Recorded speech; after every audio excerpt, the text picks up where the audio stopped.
Bonjour à toutes et à tous, je suis Annabelle Bessot, psychologue clinicienne et doctorante en psychologie à l'université Sorbonne Paris-Nord, anciennement Paris 13, sous la direction de Malika Mansouri. Donc aujourd'hui, je vais vous présenter mon travail. Donc, entre transmission et héritage culturel, la symbolique du cheveu, un levier thérapeutique chez les femmes noires et métisses en France.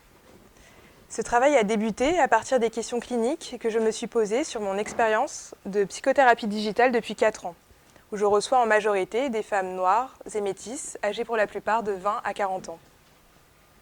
Au sein des milieux afrodescendants en France, on retrouve de nombreux stéréotypes sur les questions de santé mentale. On entend souvent que c'est un truc de blanc dont les noirs n'ont pas besoin, comme s'il s'agissait d'un objet n'appartenant qu'à un groupe prédéfini, seul à pouvoir s'en servir. Ainsi, lorsque je reçois ce public en consultation, il y a souvent plusieurs éléments qui viennent se bousculer.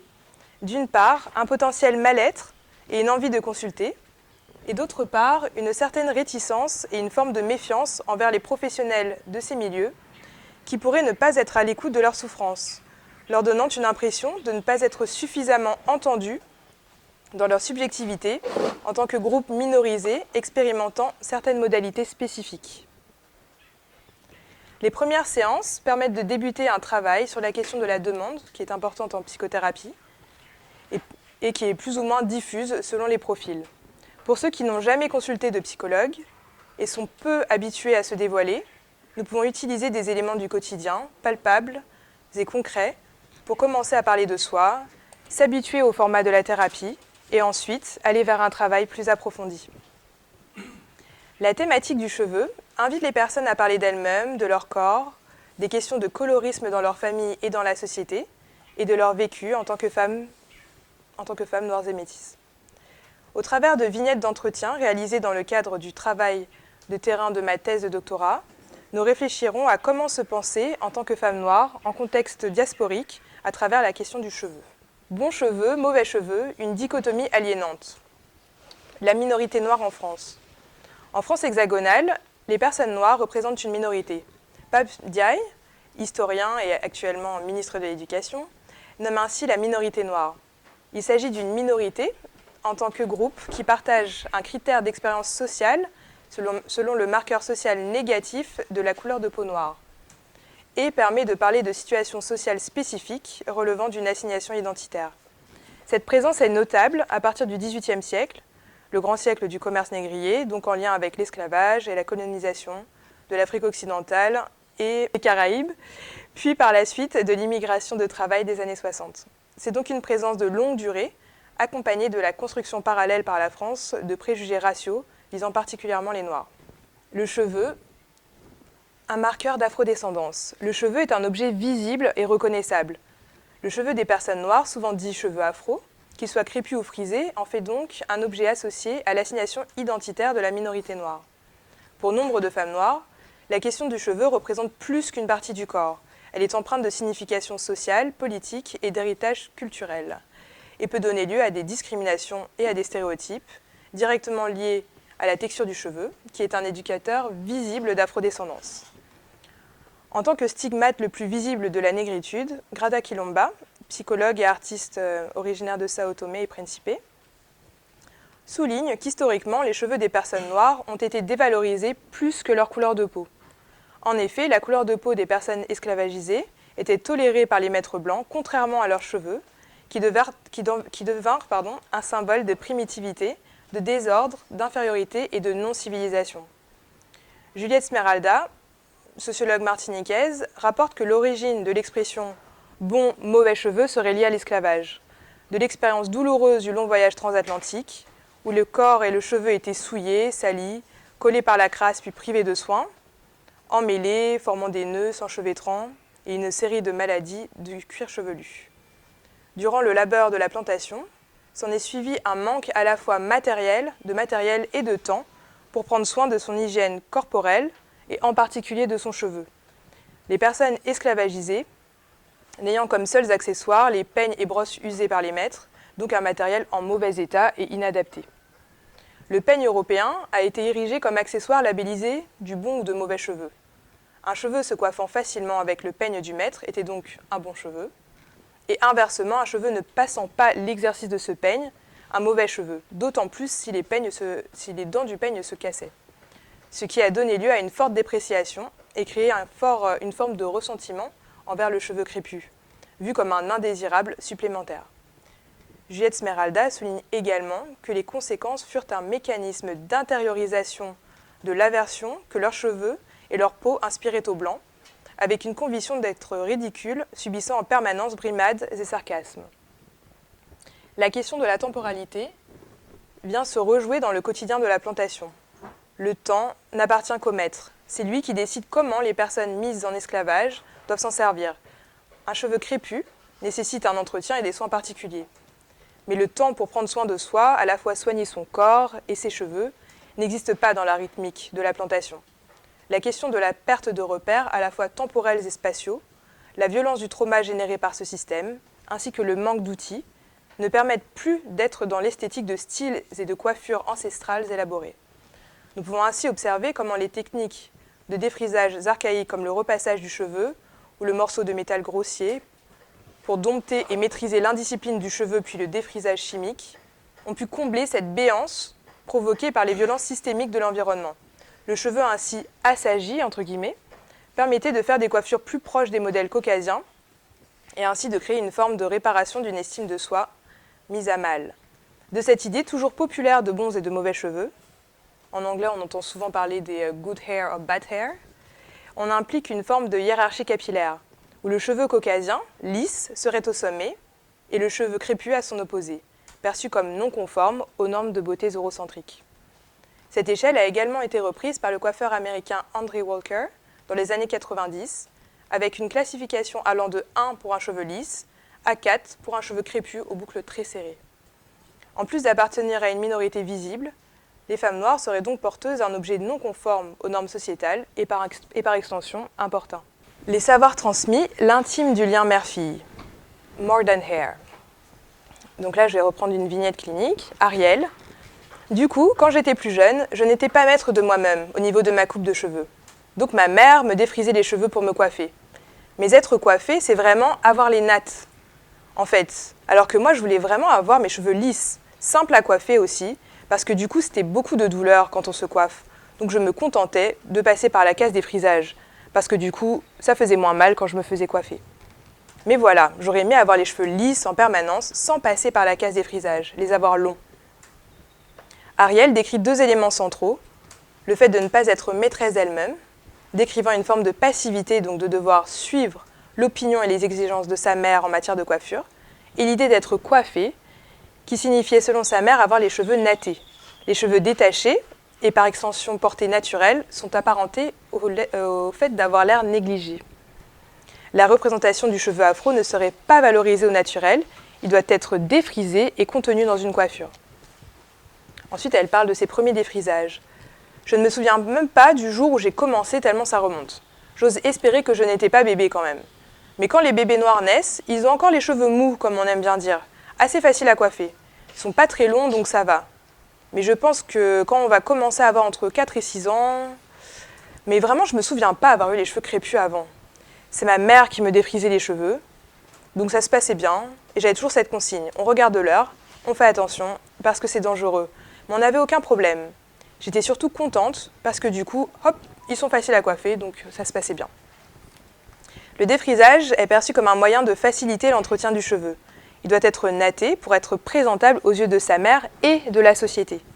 Nous pouvons ainsi faire le lien avec l'idée précédente de dompter et de maîtriser le cheveu crépus pour se prémunir de potentielles moqueries et stéréotypes négatifs.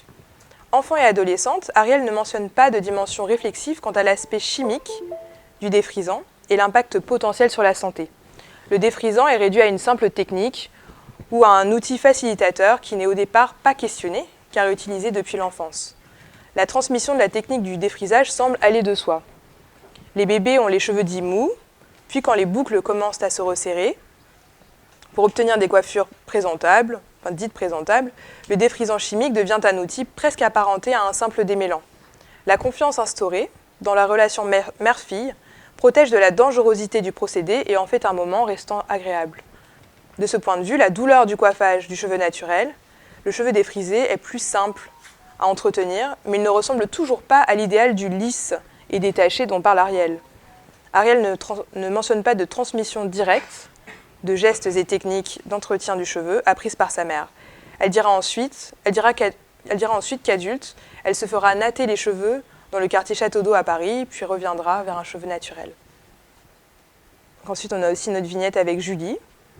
Alors ma mère s'est très vite formée. J'étais encore en primaire quand la maman camerounaise était venue à la maison pour montrer à ma mère comment me tresser.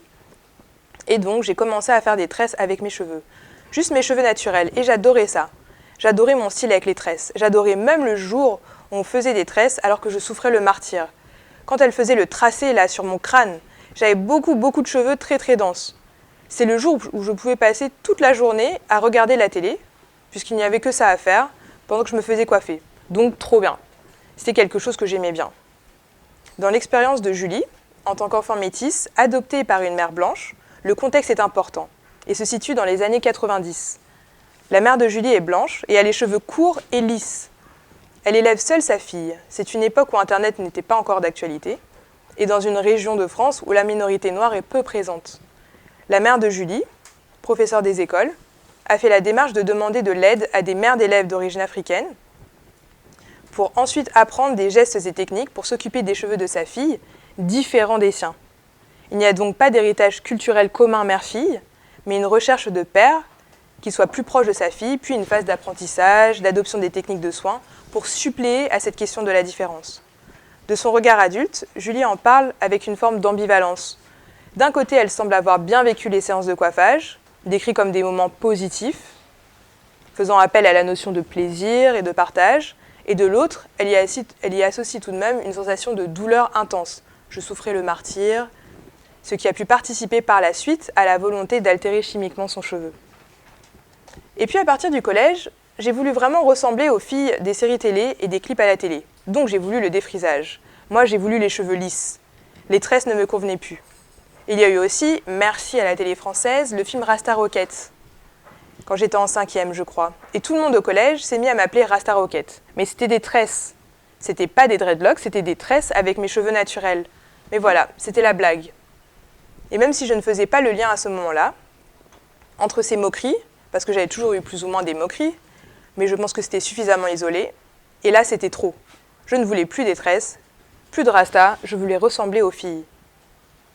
Dans un second temps, les tresses qui paraissaient lui convenir jusqu'au début du collège et soutenir une bonne estime d'elle-même, malgré des moqueries, deviennent progressivement un objet indésirable. Julie recherche de la proximité à travers les séries télévisées, où elle peut retrouver des similitudes physiques, des personnes qui lui ressemblent, dans une région où peu de modèles sont présents. Cependant, le cheveu naturel frisé ou crépus n'est pas représenté. Dans ces séries, on retrouvait la plupart du temps des femmes noires et métisses portant des tissages, des perruques ou les cheveux défrisés. Le défrisage apparaît comme une forme d'Eldorado projetée pour ressembler à ces actrices et chanteuses aux cheveux lisses. Ce n'est pas un souhait de sa mère, comme on l'entend souvent pour faciliter le coiffage, mais qui part d'elle, pour ressembler aux autres filles dont les cheveux sont plus désirables que les siens au regard de la société. Elle projette donc un idéal de beauté accessible par le biais du défrisage. Elle dira à un autre moment de l'entretien qu'elle a dû longuement lutter contre sa mère qui n'acceptait pas ce choix de défrisage, pour enfin qu'elle l'amène dans un salon africain, se faire défriser les cheveux. Et elle dit aussi avoir compris à l'âge adulte pourquoi est-ce qu'elle lui refusait. Les cheveux semblent appartenir au domaine du féminin. Aucune de nos participantes n'a mentionné de père ou de frère qui aurait pu leur venir en aide dans ces séances de coiffage. Ce sont des séances intimes mère-fille, au sein de la maison, souvent ritualisées le temps du week-end pour être présentables à l'école dès le lundi. Du cheveu défrisé aux cheveux naturels, transitionner vers une meilleure acceptation de soi. Le mouvement nappy. Les professionnels de la coiffure, en Europe, ont longtemps présenté le cheveu crépus comme un cheveu non conforme et malade. Le terme crépus est souvent associé dans le langage courant à un cheveu caucasien sec et mal entretenu. Ce mouvement nappy hair, né aux États-Unis, est venu à contrario présenter de nouvelles possibilités aux femmes noires et démontrer qu'il était possible d'avoir un cheveu naturel afro en bonne santé, dont il est possible de s'occuper sans utiliser de procédés chimiques tels que le défrisant. Il a contribué à la promotion du cheveu naturel et à la valorisation de la diversité capillaire chez les femmes noires. Ce mouvement encourage en effet les femmes à accepter leur texture de cheveux et à apprendre des gestes et techniques pour en prendre soin. De plus, il vise une forme d'émancipation des stéréotypes négatifs rattachés aux cheveux afro, décrits comme difficiles à entretenir et non acceptables dans certains milieux, pour aller vers une mise en valeur et une acceptation du cheveu naturel, non altéré chimiquement. Ainsi, ce retour au naturel a été perçu comme une tentative de réappropriation du cheveu des femmes noires, là où le cheveu caucasien lisse et long figure comme norme de beauté et représente un idéal difficilement atteignable pour une personne aux cheveux frisés ou crépus. Daphné Bedinadé, anthropologue, met en exergue le fait que ce mouvement se soit organisé sur Internet, via des forums de discussion, des blogs personnels, entre le milieu des années 2000 et le début des années 2010, avec l'idée de revaloriser le cheveu afro de manière à la fois pédagogique et identitaire, et par la circulation de connaissances et de savoir-faire se rapportant à la manipulation et aux soins capillaires. Il s'agit d'une seconde grande vague de valorisation, car le cheveu afro avait déjà constitué un élément central de lutte et de revendication aux États-Unis, dans les années 1920, en France ou encore au Brésil, ou des mouvements pour les droits civiques dans les années 60, aux États-Unis, connus pour le slogan « Black is beautiful ». Une petite vignette avec Ariel, dont on parlait tout à l'heure, donc qui est retourné aux cheveux naturels en 2014 et qui m'a parlé de sa transition, donc sa transition du cheveu défrisé vers le cheveu afro naturel, et de ce qu'on appelle dans les milieux de Napi le big chop, la grande coupe, où on coupe toutes les parties défrisées, soit où on coupe tout en une fois, soit en commençant par une transition. Donc au niveau de la conscientisation de son cheveu, elle se fait à la fois par une envie de trouver des produits plus adaptés à sa peau, puis par son cheveu. Donc elle nous raconte le fait de regarder une youtubeuse sur Internet qui, elle, a parlé de son retour au naturel et qui lui a donné envie de faire de même. Et justement, qui a parlé aussi des gestes et techniques, de comment prendre soin de son cheveu. Le retour au naturel passe par une nouvelle modalité de transmission qui n'est plus verticale et familiale dans le lien mère-fille, voire avec les sœurs ou les cousines, mais par une transmission entre pairs qui passe par une découverte du cheveu et de soi. La question des connaissances, de savoir et savoir-faire est associée à un double processus de désapprentissage et d'apprentissage, selon Daphné Bedinadé. On désapprend des gestes dits nocifs et pouvant entraîner une casse du cheveu, donc sa détérioration, pour aller vers un apprentissage de nouvelles techniques dans le prendre soin d'eux, tout en se réappropriant sa propre temporalité en tant qu'adulte. En effet, prendre soin d'un cheveu afro nécessite plus de temps qu'un cheveu caucasien, passant par de longues étapes de démêlage, lavage, en plusieurs temps, puis selon le coiffage ou le style. Et donc pour conclure, en France hexagonale, pour les femmes noires et métisses, la symbolique du cheveu a une tonalité différente en tant que représentée minoritaire au sein de la société. Les héritages culturels afrodescendants se voient altérés par le processus de migration, ce qui impacte également les générations suivantes. Les espaces et temps groupaux que l'on retrouve dans nombre de sociétés africaines se voient réduits ou n'existent plus dans certains contextes. La transmission ne peut donc se faire qu'au sein de la cellule familiale, qui est également restreinte parfois à la famille nucléaire, parfois aux deux parents et à leurs enfants. Les femmes interrogées lors de cette recherche, par le procédé de la narration de leur vécu subjectif, peuvent décrire les difficultés qu'elles ont pu rencontrer en ayant un cheveu perçu comme différent et non conforme aux critères sociétaux, mettant en avant le cheveu lisse et long caucasien. Cela est également associé à de nombreux stéréotypes négatifs, ainsi que des comportements ou paroles inappropriées. D'une pratique du défrisage imposé ou choisi lors de l'enfance ou de l'adolescence, à l'âge adulte, elles ont décidé de revenir vers un cheveu naturel non défrisé, et ainsi de se réapproprier et surtout de découvrir un cheveu qu'elles ne connaissaient pas ou peu. Ces récits de soi font appel à la subjectivité et au vécu intime des personnes, partant du cheveu et de son entretien, et permettant ainsi d'aborder des thématiques plus personnelles et sensibles comme les relations mère-fille. Le cheveu peut donc représenter un premier levier thérapeutique intéressant pour amener ces femmes à parler d'elles au travers du récit de soi, en passant par un élément concret, issu du quotidien, pour lequel nombre de femmes ont souvent des anecdotes à partager. Ce sujet apparaissant plus léger au premier abord que d'aborder directement les problématiques familiales, par exemple, ou pouvant contenir des éléments douloureux, comme des questions de racisme et de rejet potentiellement traumatiques. Voilà, merci de m'avoir écouté.